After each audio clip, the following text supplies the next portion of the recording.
Hello, I'm Payne Walker, candidate for Fort Walton Beach City Council. That election is coming up March the 14th. That'll be vote in person day. Prior to that, this week is early voting. You can go to the Supervisor of Elections office in Shalimar the 6th through the 10th and cast your vote early there if that works better for you. Otherwise, hope you can make it out March 14th. Love to see a historic turnout to make some historic changes at City Council.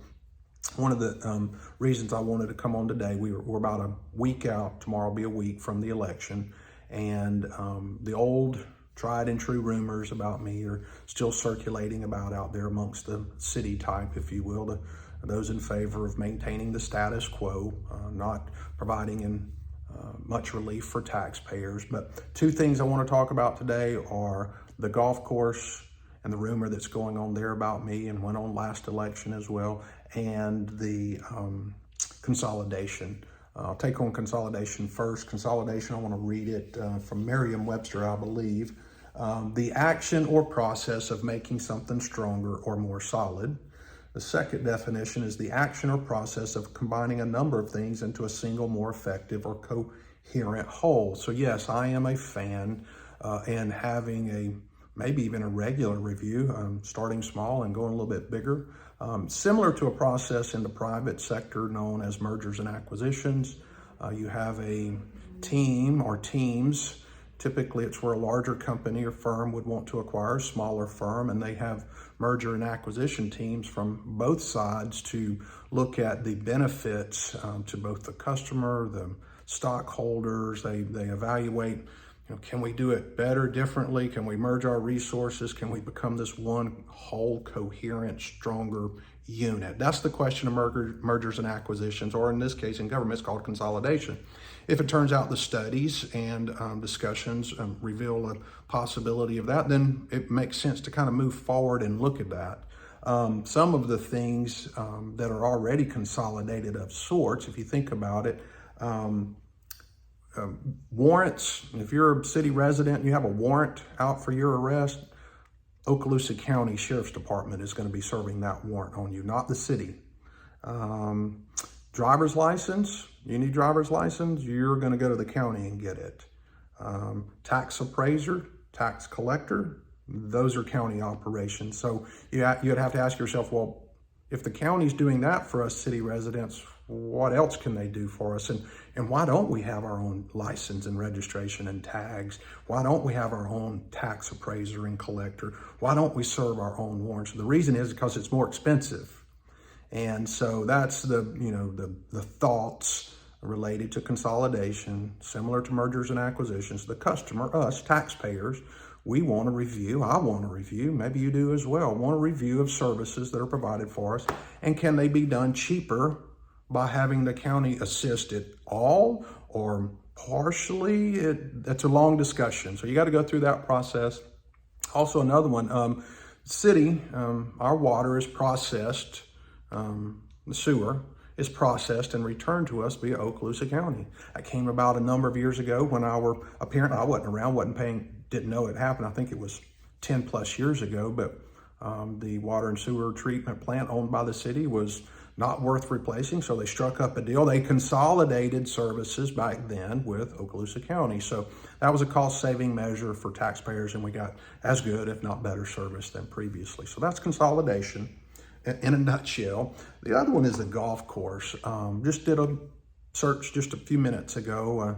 I went and looked at the 21, 22, or 20. Actually, I went and looked at the 2022 and 23 budget of the city budget for the golf course. Found it a little bit different than the one I had just looked at it prior in 2012 and 2013. I like to look at 10 years. I can kind of see wow, that's a lot of increase or decrease. But in the case of the 22-23 budget, they have combined recreation and cultural services. So you can no longer go in and pinpoint the costs and expenses associated directly with the golf course. Now, that being said, I had it up here, but I think it's about 235 pages.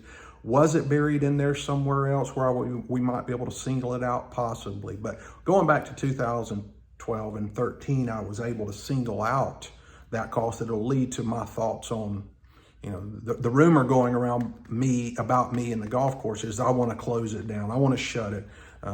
My consolidation talks get put in the category of he wants to fire half the city employees. I heard that. That was told to me yesterday, I believe, by a hater, online hater. But anyway, so the golf course, just you can go look at the 22-23 budget, see if you can find it singled out in there. But otherwise, I'm just going to talk a minute because the numbers are easier on the 2012 and 13 golf course budget. In 2012 and 13, the golf club budget was $2,065,000.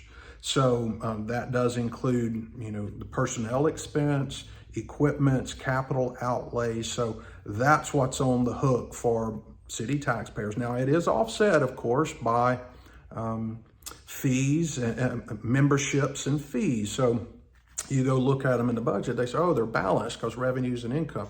Yeah, that's kind of true, but that's not what I'm talking about. They'll say, oh, it doesn't cost us anything, and it's a great thing. It actually does. It cost us $2,065,000 in 2012. The combined cultural and golf course, this latest budget is 5.5. So how much of that is golf course, I don't know, but I'd suspect probably the bulk or majority. But here's my goal on discussing this, considering it, and how things can remain the same and or improve for city taxpayers in not only the service that's provided, but in the cost of it. So let's say it's $2 million. So I don't have to keep repeating the 65, $2 million. If for a moment we said we're no longer going to employ city employees and staff to run the equipment, to cash register, sell the stuff that they sell there, but instead we lease, as the city can do, to a third-party golf course management company. Let's say that we lease it to them for $1. So taxpayers have just saved $2 million. Now that's 2012 number. So today, are we saving 3? Are we saving 4? If we contracted with a third-party professional company that does this, we would save 2, 3, 4, whatever that budget is today.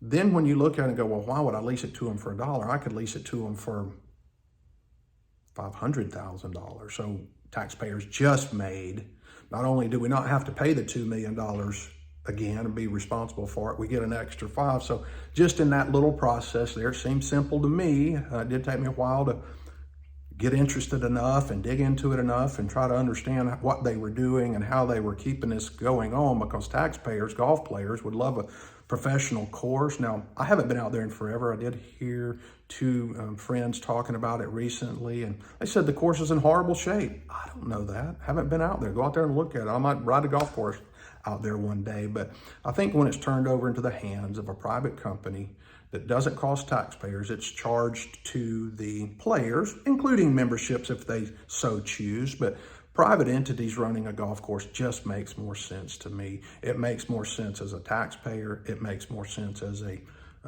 golf player, occasional hack.